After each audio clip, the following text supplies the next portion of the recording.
Houston. The Los Angeles Clippers have 71 games to go before the playoffs after Wednesday night's fourth-quarter unraveling against the Houston Rockets. The Clippers also have 10 more sets of back-to-back games to get through, even after Thursday's visit to New Orleans. Translation: Kawhi Leonard is likely to sit out at least 10 more games because of the Clippers' well-chronicled determination to prevent him from playing on consecutive nights for precautionary health reasons. We present you with all that math to explain why Paul George, who is scheduled to make his Clippers debut on Thursday night against the Pelicans, can only share the floor with his fellow All-Star Leonard in a maximum of 60 games before their first postseason run together. Chances are that total is more likely to wind up in the 50s as the Clippers ease George back to full speed in the wake of off-season surgery on both shoulders while also managing a long-standing tendon injury in Leonard's left knee. The Clippers' Doc Rivers, mind you, is not about to complain about such first-world problems.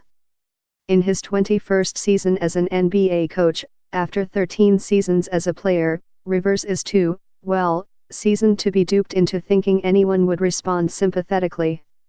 "I'm fine with it," Rivers said of the ongoing unknowns that linger about the Leonard and George tag team. "I'd rather have them, you know what I mean." You would struggle to find a dissenting opinion anywhere on the NBA map.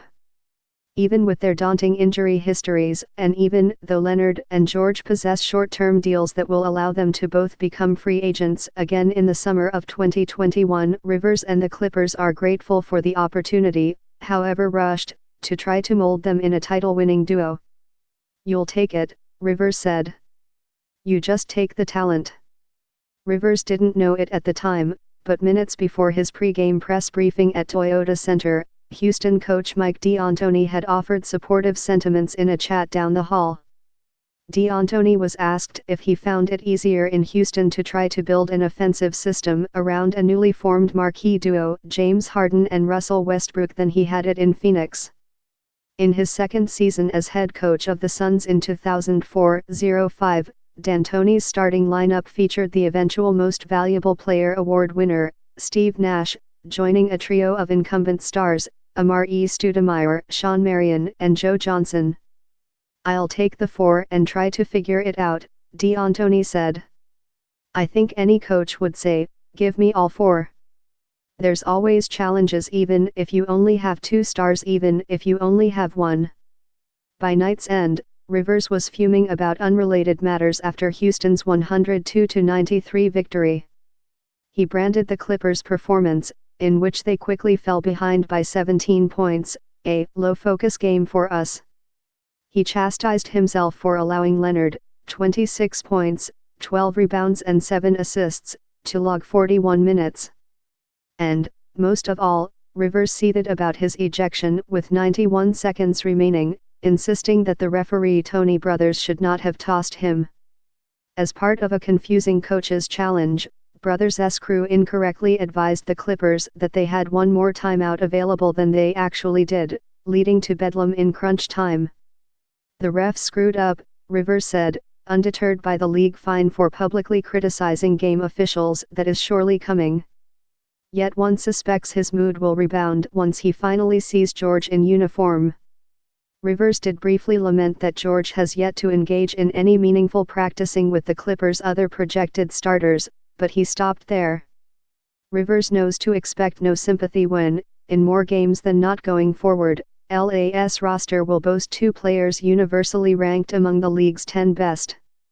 The Lakers' Anthony Davis and LeBron James certainly have a head start in the race to be crowned as the league's most formidable duo, as well as a stylistic advantage as a seemingly storybook inside/outside combo.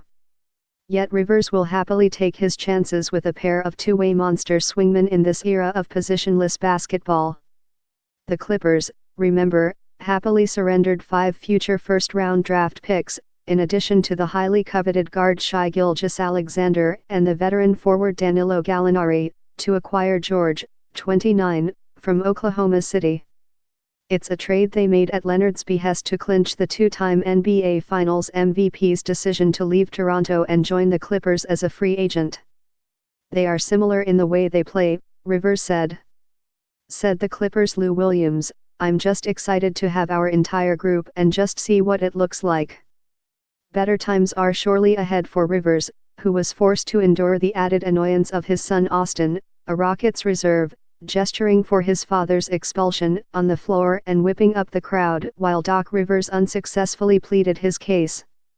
Considerable scrutiny, on top of the high expectations, awaits George as he starts anew after 4 successive first-round exits, especially given how quickly Leonard has established that the Clippers are his team.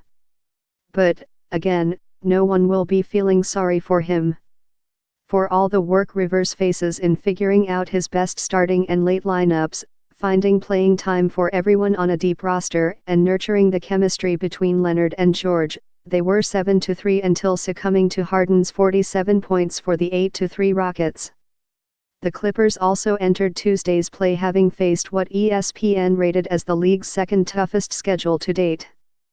Throw out the 2 games that Leonard was held out, as part of the Clippers' first 2 back-to-backs, and they finished 7-2 while George was recuperating.